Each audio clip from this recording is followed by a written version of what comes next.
Assalamualaikum warahmatullahi wabarakatuh. Jumpa lagi di channel kami. Kemarin sudah dibacakan tentang halaman ketiga sampai menuju ke halaman Romawi 8. Itu tentang daftar isi daripada kitab Ihya Ulumuddin. Nah, sekarang kita masuk di halaman 1, yakni pendahuluan. Ya, Bismillahirrahmanirrahim. Nah, artinya dengan nama Allah yang Maha Pemurah lagi Maha Penyayang. Ada juga yang mengartikan dengan nama Allah yang Maha Pengasih lagi Maha Penyayang. Pertama-tama ya, saya memuji Allah yang dengan pujian yang banyak lagi berturut-turut, meskipun pujian para pemuji itu terlalu rendah, kurang dari hak kemahabesarannya. Kedua, saya mohonkan rahmat dan kesejahteraan atas para rasulnya, dengan rahmat yang menyangkup seluruh para rasul bersama penghulu manusia. Ketiga, saya beristikharah kepada Allah Ta'ala mengenai timbulnya cita-cita untuk menulis sebuah buku tentang menghidupkan ilmu-ilmu agama dalam kurung Ihya Ulumuddin.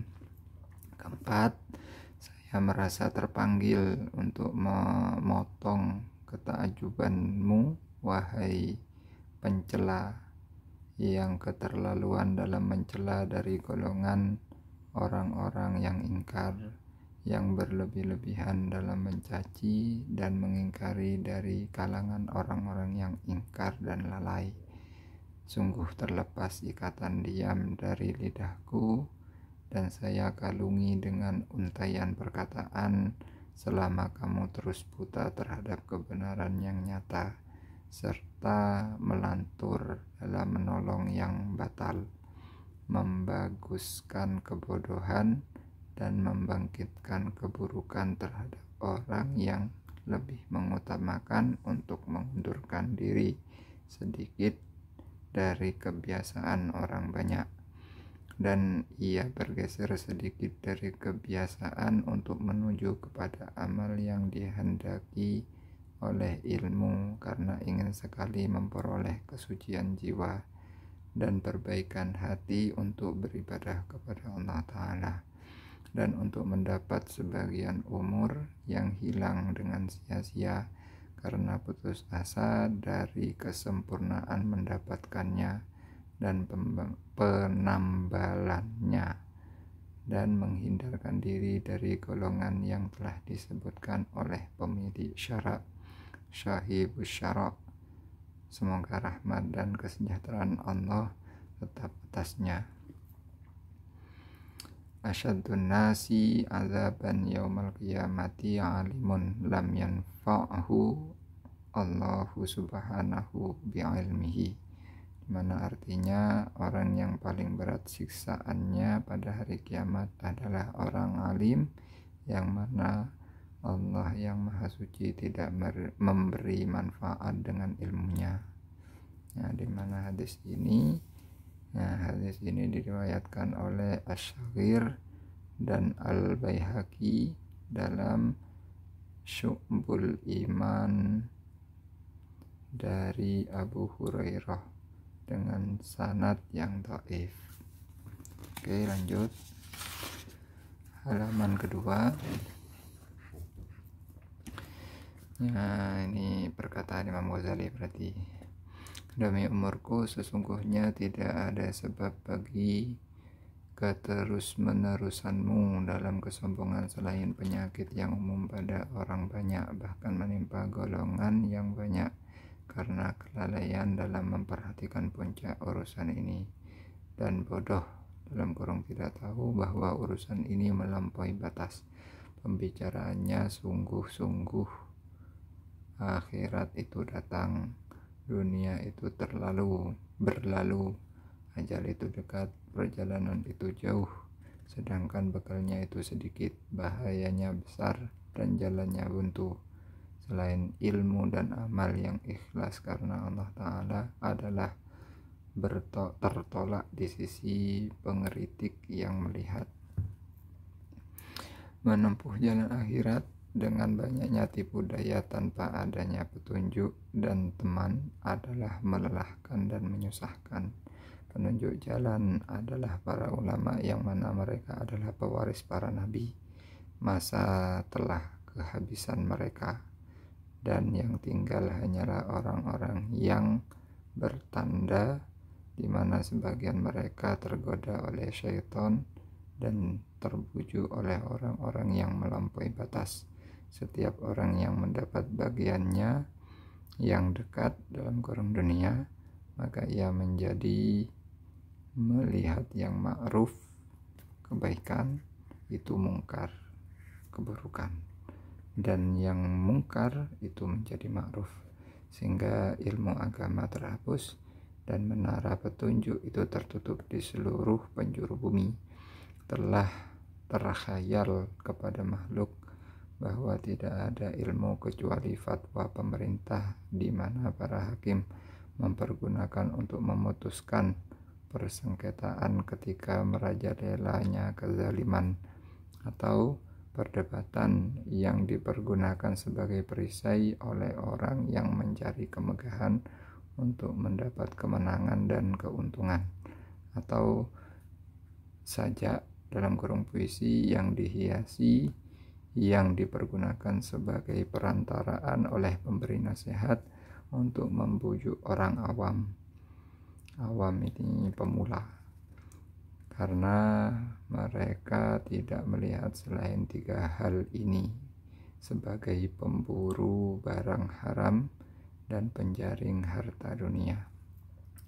Adapun ilmu jalan akhirat dan apa yang ditempuh oleh ulama salaf yang soleh, yang disebut oleh Allah yang Maha Suci dalam kitabnya dengan fiqh, hikmah, ilmu, cahaya, nur, hidayah, petunjuk, dan rusyid, petunjuk juga, maka telah terlibat dari kalangan makhluk dan menjadi sesuatu yang dilupakan. Ketika hal ini menggerogoti agama dan urusan yang gelap gulita, maka saya berpendapat bahwa sibuk dengan menulis kitab ini adalah penting untuk menghidupkan ilmu-ilmu agama Islam, membuka tentang jalan-jalan para imam yang terdahulu, dan menjelaskan tujuan ilmu-ilmu yang bermanfaat di sisi para nabi dan ulama salaf yang soleh. Saya asaskan kitab ini atas 4 rubuk perempatan, ada dibagi 4, yaitu pertama A. Rubuk seperempat kitab tentang ibadat. Pada halaman ketiga ini. B. Rubuk seperempatnya lagi kitab tentang adat, kebiasaan. Yang C. Rubuk seperempat kitab tentang hal-hal yang membinasakan. Yang D. Rubuk seperempat seperempat kitab tentang hal-hal yang menyelamatkan. Saya mulai kitab kalimat dalam kurung kitab ini dengan kitab ilmu, karena ilmu adalah tujuan yang penting agar saya dapat membukakan lebih dahulu tentang ilmu yang mana dengan menuntutnya orang-orang dinilai beribadah kepada Allah Ta'ala berdasarkan sabda Rasulnya Sallallahu Alaihi Wasallam, disingkat SAW. Thalabul ilmi fardhatun ala kulli muslim. Artinya menuntut ilmu itu fardu atas setiap muslim. Di dalamnya saya bedakan ilmu yang bermanfaat daripada ilmu yang membahayakan, karena beliau Nabi Shallallahu Alaihi Wasallam, Nabi Muhammad bersabda, "Na'udzubillahi min ilmin la yanfa'." Nah, artinya aku berlindung diri kepada Allah dari ilmu yang tidak bermanfaat. Dan akan saya nyatakan kebergeseran orang-orang masa sekarang dari bentuk dalam kurung garis kebenaran, ketertipuan mereka dengan gemerlapannya fata morgana, dan kepuasan mereka terhadap ilmu dengan kulitnya, bukan isinya. Dimana rubuk ibadat itu menyakup 10 kitab, yaitu yang pertama kitab ilmu, yang kedua kitab kaidah aqaid dalam kurung keyakinan, yang ketiga kitab rahasia bersuci, yang keempat kitab rahasia sholat, yang kelima kitab rahasia zakat, yang keenam kitab rahasia puasa, yang ketujuh kitab rahasia haji, yang kedelapan kitab tata kesopanan membaca Al-Quran, yang kesembilan kitab zikir dan doa-doa, yang kesepuluh kitab urutan wirid pada waktu-waktunya.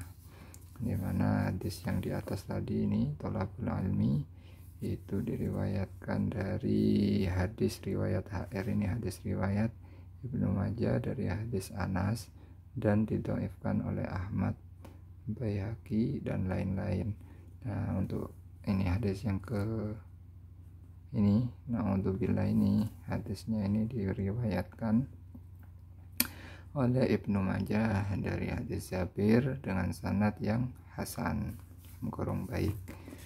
Oke, berlanjut di halaman ke-4. Nah, untuk halaman ke-4 ini, adapun rubu adat dalam kurung kebiasaan, maka mencakup 10 kitab, yaitu pertama kitab tata kesopanan makan, yang kedua kitab tata kesopanan nikah, yang ketiga kitab hukum usaha dalam kurung kasab, yang keempat kitab halal dan haram, yang kelima kitab kesopanan pergaulan dengan berbagai macam atau kelas manusia, yang keenam kitab uzilah mengasingkan diri, yang ketujuh kitab tata kesopanan bepergian, yang kedelapan kitab pendengaran dan perasaan, yang kesembilan kitab amar ma'ruf dalam kurung memerintahkan kebaikan dan nahi mungkar dalam kurung melarang keburukan, yang kesepuluh kitab kesopanan menghidupkan dan akhlak kenabian. Adapun rubu seperempat tadi, hal-hal yang membinasakan, maka mencakup 10 kitab. Yang pertama kitab yang menerangkan keajaiban hati, yang kedua kitab rialat dalam kurung latihan jiwa, yang ketiga kitab bahaya syahwat dalam kurung keinginan perut dan kemaluan. Syahwat ini, kata Imam Ghazali, ini syahwat keinginan itu ada di dua yang pokok, ini ada di perut dan kemaluan. Oke, lanjut. Untuk yang keempat kitab bahaya lidah, yang kelima kitab bahaya marah, dendam dan dengki, yang keenam kitab tercelanya dunia, yang ketujuh kitab tercelanya harta dan kikir, yang ke-8 kitab tercelanya pangkat dan riak, yang ke-9 kitab tercelanya sombong dan ujub, yang ke-10 kitab tercelanya tertipu. Nah, adapun rubu hal-hal yang menyelamatkan, maka mencakup 10 kitab, yaitu yang pertama kitab taubat, yang kedua kitab sabar dan syukur, yang ketiga kitab takut dan harap, yang keempat kitab fakir dan zuhud, yang kelima kitab tauhid dan tawakal, yang keenam kitab cinta dan rindu, terhibur dan ridho dalam kurung lega. Nah, yang ketujuh kitab niat, jujur dan ikhlas. Yang kedelapan, kitab muqarrabah dalam kurung merasa diawasi dan menghitung-hitung amal sendiri. Yang kesembilan, kitab tafakur. Yang kesepuluh, kitab ingin mati. Oke, lanjut di halaman 5. Halaman 5 yakni berisikan apa ini? Oke. Adapun rubu ibadat, maka di dalamnya saya tuturkan kesopanannya yang tersembunyi, detail-detail sunnah-sunnahnya, dan rahasia-rahasia pengertiannya dalam kurung maknanya, yaitu hal-hal yang sangat diperlukan oleh orang alim dalam kurung pandai yang mengamalkannya. Bahkan tidaklah menjadi ulama akhirat orang yang tidak melihatnya. Kebanyakan dari itu termasuk apa yang dilalaikan dalam bidang fikih. Adapun rubu adat atau kebiasaan, maka di dalamnya saya tuturkan rahasia pergaulan yang berlaku di kalangan manusia, dasar-dasarnya, detail-detail sunnah-sunnahnya, dan warak yang tersembunyi dalam tempat-tempat berlalunya. Itu semua merupakan sesuatu yang tidak dibutuhkan oleh orang yang beragama. Adapun rubu hal-hal yang membinasakan, maka di dalamnya saya tuturkan setiap perilaku yang tercela yang mana Al-Quran datang dengan menghilangkannya, mensucikan jiwa dan membersihkan hati daripadanya. Masing-masing dari akhlak itu saya tuturkan batasan dan hakikatnya. Kemudian saya sebutkan sebab yang daripadanya lahirnya akhlak itu, kemudian bahaya-bahaya yang mengikutinya, kemudian tanda-tanda yang dapat untuk mengetahuinya, kemudian cara mengobati yang dapat melepaskan daripadanya. Seluruhnya itu disertai syahid-syahid dalam kurung dalil-dalil, ayat, hadis, dan atsar. Atsar itu perilaku para sahabat para sahabat Nabi. Adapun rubu hal-hal yang menyelamatkan, maka di dalamnya saya tuturkan setiap perilaku yang terpuji dan pekerti yang disukai dari pekerti orang-orang yang didekatkan dalam kurung kepada Allah, dan orang-orang yang siddiq dalam kurung jujur, yang dengannya itu seorang hamba mendekatkan diri kepada Tuhan alam semesta. Ada setiap pekerti saya sebutkan batasan, hakikat, dan sebab yang menjadikannya tertarik, buahnya yang diambil faidah, tandanya yang menjadikannya dapat dikenali, dan keutamaan yang menyebabkan disenanginya, disertai syahid-syahid dalam kurung dalil-dalil syarak dan akal. Orang-orang telah mengarang beberapa kitab mengenai sebagian pengertian-pengertian ini, tetapi kitab ini berbeda dengannya dalam 5 hal, yaitu menguraikan apa yang masih terbuhul ini tertali, dan membuka apa yang masih global berarti luas. Nomor 2, mengurutkan apa yang belum teratur dan mengatur apa yang tercerai-berai, menata kembali. Yang ketiga, meringkas apa yang mereka panjang lebarkan dan menempatkan apa yang mereka putuskan. Lanjut pada halaman 6. Halaman 6 ini berisi membuang apa yang mereka ulang-ulang dan menetapkan apa yang mereka tuliskan. Nomor 5, mentahkik, memastikan urusan-urusan yang samar yang menyebabkan salah paham. Apa ya tahqiq ini jelas, salah paham yang sama sekali belum dikemukakan di dalam buku-buku. Meskipun mereka berdatangan di atas satu jalan, namun tidak diingkari bahwa masing-masing dari para penempuh itu menyendiri dalam perhatian bagi suatu urusan yang khusus baginya dan dilupakan oleh kawan-kawannya. atau ia tidak lengah dari perhatian itu, tetapi ia lupa dari penyampaiannya di dalam kitab-kitabnya, atau ia tidak lupa tetapi ia dipalingkan oleh sesuatu yang memalingkannya dari membuka tutup daripadanya. Oke, lanjut. Maka inilah kekhususan kitab ini disertai memuat semua ilmu-ilmu ini yang membawa saya ini maksudnya Imam Ghazali, untuk mengasaskan kitab ini pada 4 rubuk adalah 2 hal, yaitu 1. Pembangkit asli, bahwa urutan dalam mentahqiq dan memahamkan adalah seperti dzaruri, sesuatu yang mesti, karena ilmu yang diarahkan ke akhirat itu terbagi kepada ilmu muamalah dan ilmu mukasyafah. Saya maksudkan dengan ilmu mukasyafah adalah sesuatu yang daripadanya dituntut menyikap sesuatu yang diketahui maklum saja, dan saya maksudkan dengan ilmu muamalah adalah sesuatu yang daripadanya dituntut mengetahui serta mengawalkannya.